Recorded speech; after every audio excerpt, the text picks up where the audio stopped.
Donc moi je suis psychologue clinicienne, je travaille en équipe mobile de soins palliatifs. Une équipe mobile qui est constituée de 2 médecins, d'une infirmière et d'une psychologue. Et on est une équipe de 4 pour un hôpital. Et pour vous donner un peu un différentiel, 4 c'est le nombre de soignants qu'il y a dans l'équipe mobile de la Sarthe pour tout le territoire. Donc il y a une vraie disparité en France sur le territoire français, sur le maillage de soins palliatifs, et c'est important que vous l'ayez en tête en nous écoutant, parce qu'à Nantes et dans la périphérie, on est assez chanceux. En Bretagne aussi, on est assez chanceux en ressources palliatives. Moi, je suis psychologue depuis peu, parce qu'avant, j'ai fait d'autres études et j'ai travaillé en entreprise, mais j'ai choisi d'être psychologue pour aller travailler en soins palliatifs, parce que pour moi, la mort, c'est le moment le plus important de notre vie. Et la question de la fin de vie, il faut entendre que c'est difficile, que c'est compliqué, et que c'est pas une question qui appelle une réponse simple, comme on pourrait parfois nous le proposer. En tout cas, c'est pas ma vision du soin palliatif. Donc moi je vois des patients avec l'équipe avec laquelle je travaille qui sont très touchés par la maladie et par la fin de vie. Et la maladie, Abel Ozer dit que c'est un voleur de temps. C'est un voleur de temps et ça requiert de ceux qui le touchent un travail psychique qui est singulier. Et il se trouve qu'en soins palliatifs, on a un luxe incroyable, c'est qu'on a du temps. Et donc moi je travaille avec ce luxe qui est le temps. Et je vais vous présenter trois axes de mon travail en tant que psychologue en soins palliatifs. C'est le travail avec les soignants, la famille et puis les patients, avec des petites illustrations assez concrètes pour que ce soit parlant. Auprès des soignants qui nous appellent dans tous les services de l'hôpital pour avoir un regard tiers sur des situations de fin de vie qui sont complexes, qui sont parfois désarmantes, ou juste pour avoir un regard d'une autre équipe pour confirmer par exemple une décision d'arrêt de soins. On se rend toujours en binôme ou en trinôme, donc psychologue, médecin, infirmière, et on est confronté à des patients, à des soignants qui peuvent vivre beaucoup d'impuissance au quotidien parce qu'ils sont souvent dans ce combat du curatif, et ce vécu d'impuissance chez les soignants, il est vraiment il peut être assez majeur, et il est aussi il est augmenté par différents facteurs que sont l'incertitude, comme le disait Alix tout à l'heure, c'est-à-dire qu'on sait que les patients vont mourir, mais on ne sait pas quand, et on ne sait pas comment ils vont vivre l'agonie, on ne sait pas comment ils vont se dégrader, on ne sait pas comment ils vont réagir. Les soignants, ils sont confrontés à des corps qui peuvent être parfois très abîmés, et donc ça, c'est aussi quelque chose qui peut les malmener.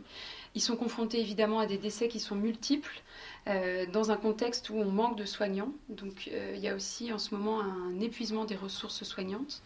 Et puis quelque chose qui peut générer aussi beaucoup d'angoisse chez les soignants, c'est cet idéal de mort maîtrisée, de mort la plus douce possible, qui parfois n'est pas possible parce que la maladie va trop vite, parce que la maladie est très agressive, parce que le patient est extrêmement angoissé, et donc ça fait il y a des situations qui se passent très bien, et il y a des situations qui peuvent vraiment malmener et user les soignants. Donc avec l'équipe avec laquelle je travaille, je rencontre au quotidien les soignants et on a des échanges informels sur les prises en charge. Et ça a l'air de rien, mais en fait, ça permet de faire baisser la pression au quotidien. Un peu comme la cocotte minute, notre objectif, c'est par ces petits échanges informels qui ne sont pas formalisés, c'est de pouvoir éviter que le bouchon de la cocotte minute ne saute. C'est une image un peu triviale, mais voilà, c'est pour vous expliquer un petit peu. Et j'interviens aussi dans des groupes de parole ad hoc, sur des prises en charge qui ont été complexes. Par exemple, il y a une époque où on avait fait des groupes de parole pour les soignants qui travaillaient en secteur Covid et qui avaient besoin de verbaliser qu'elles se sentaient isolées, un peu comme des pestiférés, elles disaient. Elles avaient besoin de dire et de ne pas rester avec ce qu'elles vivaient, c'est-à-dire beaucoup de solitude dans la prise en charge, puisque on se rappelle que les familles étaient exclues. Et que les patients étaient mis dans des housses, enfin ça a été extrêmement violent. Et donc ces temps-là, c'était aussi pareil pour que la pression puisse, la pression puisse être évacuée, enfin voilà, que ça puisse être dit, et puis surtout que ça laisse de la place pour autre chose. C'est-à-dire que c'est des moments aussi où ils reprennent un peu souffle pour repartir, prendre soin de ceux qui restent. Et puis, Alix parlait tout à l'heure de la sédation profonde, de plusieurs sédations, et effectivement, il y a une sédation qui s'appelle la sédation profonde et continue maintenue jusqu'au décès. C'est pas n'importe quel acte. Et les soignants, ça ne les laisse pas indemnes. Donc ça aussi, c'est des choses qu'on est amené à reprendre avec eux. Ensuite, avec les familles, on travaille beaucoup avec les familles des patients, que ce soit les parents ou les enfants du patient. On donne d'une part des explications sur la prise en charge. Pourquoi est-ce que le traitement va être arrêté? Pourquoi est-ce que l'hydratation va être arrêtée? Pourquoi est-ce qu'on met une anxiolyse? Pourquoi est-ce qu'on met de la morphine quand il y a une détresse respiratoire? Et donc on prend ce temps, on est disponible pour les familles pendant l'hospitalisation, après l'hospitalisation s'il y a pour le travail de deuil qui est très important. Et je trouve que ce qui ressort vraiment du travail avec les familles, c'est ce que les psychologues appellent l'ambivalence, c'est-à-dire le fait de vouloir deux choses contraires au même moment. Et en l'occurrence, pour les proches de patients qui sont en fin de vie et qui sont parfois dans ce qu'on appelle un long mourir, il y a cette envie que ça s'arrête. C'est ce qu'ils nous disent, il faut que ça s'arrête, c'est trop long. Et puis en même temps, ils n'ont pas envie de perdre leurs parents, c'est tout à fait légitime. Donc voilà, moi j'entends ce cheminement sans jugement parce qu'il est très légitime.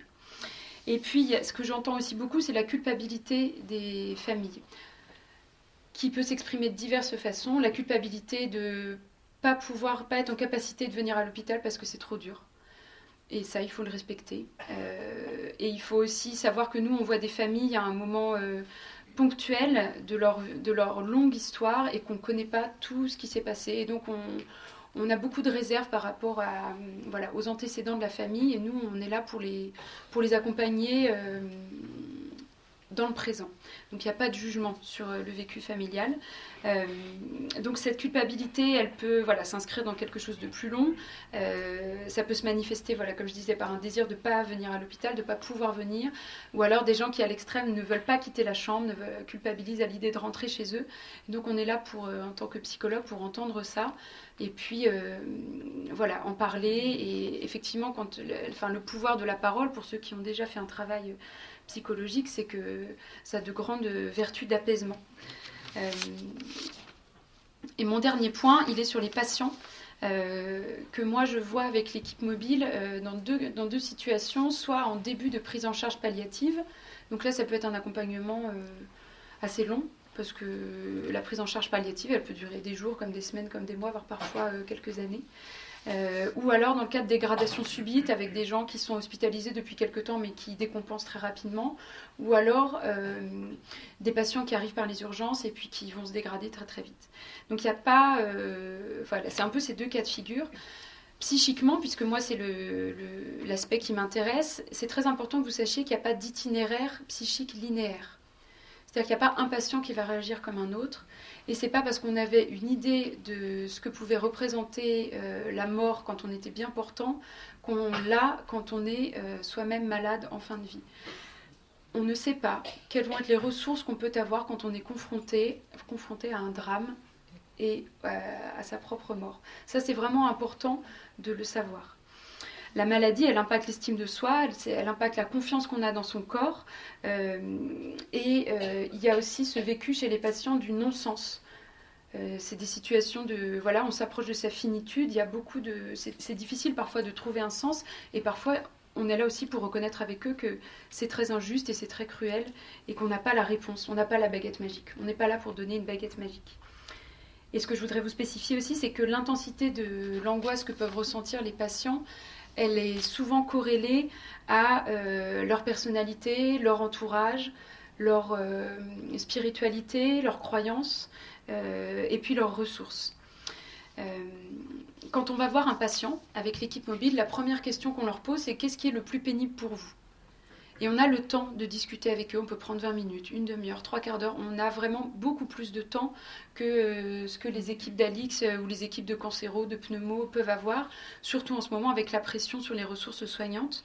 Donc ça, c'est vraiment ce qui nous permet d'avoir des relations en profondeur avec les patients, et c'est ça qui est vraiment, je trouve, extraordinaire dans ce métier. Et donc, ça peut être pour eux le plus pénible, d'abord la douleur. Et donc ça, elle est prise en charge le plus vite possible. Ça peut être l'angoisse aussi, la douleur psychique, la souffrance psychique. Et donc là aussi, c'est là où il y a tout le travail avec un psychologue. Donc nous, on fait le lien aussi avec les psychologues de l'hôpital qui vont avoir encore plus de temps pour faire des vrais entretiens psychologiques. Et puis, ça peut être aussi, et souvent on l'entend en médecine gériatrique, le sentiment d'être un fardeau. Je suis un poids pour ma famille. Et ça, c'est important de redire aux patients que c'est la maladie qui est un poids, mais que eux, ils restent le père, le grand-père, la mère qu'ils étaient, et que c'est la maladie qui est un fardeau. Hein. Et donc, la question du mourir là-dedans, du désir de mort pour que les souffrances s'arrêtent, elle a toujours existé avec les patients. Et elle a toujours été abordée, et elle continuera d'être abordée. Et on est habitué à parler de ça avec les patients. Demander à ne plus souffrir, c'est très légitime. Demander à mourir pour que la souffrance physique, psychique s'arrête, moi je peux tout à fait l'entendre. Mais par contre, je crois que le désir de mourir, ce n'est pas forcément une demande de mort. Et donc c'est pour ça qu'on leur demande qu'est-ce qui est le plus pénible, sur quoi on peut agir, quels sont les symptômes. Et on revient 2 jours après, le lendemain, la semaine d'après, en fonction de la gravité de l'état de la personne. Et quand un patient, du point de vue psychologique, quand un patient dit qu'il a envie de mourir et qu'il veut l'euthanasie, qu'il veut la piqûre, moi, ce qui m'intéresse dans l'entretien avec lui, donc toujours avec ma collègue infirmière ou médecin, c'est depuis quand est-ce qu'il a cette envie-là ? Est-ce que c'est soudain ? Est-ce que c'est quelque chose de mûri ? Est-ce que c'est lui qui le demande ? Est-ce que c'est sa famille ? Parce que c'est très important de savoir un petit peu comment est-ce qu'il a cheminé. Les soins palliatifs, c'est un endroit où on explore les vulnérabilités des patients sans misérabilisme. C'est un endroit où la vulnérabilité, elle est vraiment prise en charge, où on cherche à être au plus près des besoins des patients. Et moi, il y a un auteur que j'aime beaucoup, que je vous invite à lire, qui s'appelle Viktor Frankl, qui est un psychiatre autrichien qui est sorti des camps de concentration après la Seconde Guerre mondiale et qui a beaucoup travaillé sur la question de ce qui avait permis à certains de sortir des camps et pas à d'autres. Donc sa thérapie, elle s'appelle la logothérapie. Il y a des ouvrages assez accessibles en librairie qui sont intéressants et sur quoi moi j'aime beaucoup me baser pour travailler avec les patients. C'est quand ils sont en capacité psychique et physique de parler et d'avoir cette réflexion, évidemment. C'est qu'est-ce qui a encore du sens pour vous ? Quel est le projet qui vous tient à cœur ? Qu'est-ce que vous souhaitez léguer à votre famille ? Qu'est-ce que vous avez envie de transmettre ? Quelles sont les choses auxquelles vous tenez beaucoup ? Ça peut être d'aller jardiner, comme d'aller au mariage de son enfant, comme de voir son chien.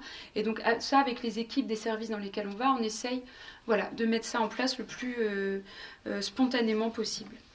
Et pour terminer, je vais vous présenter deux petits cas.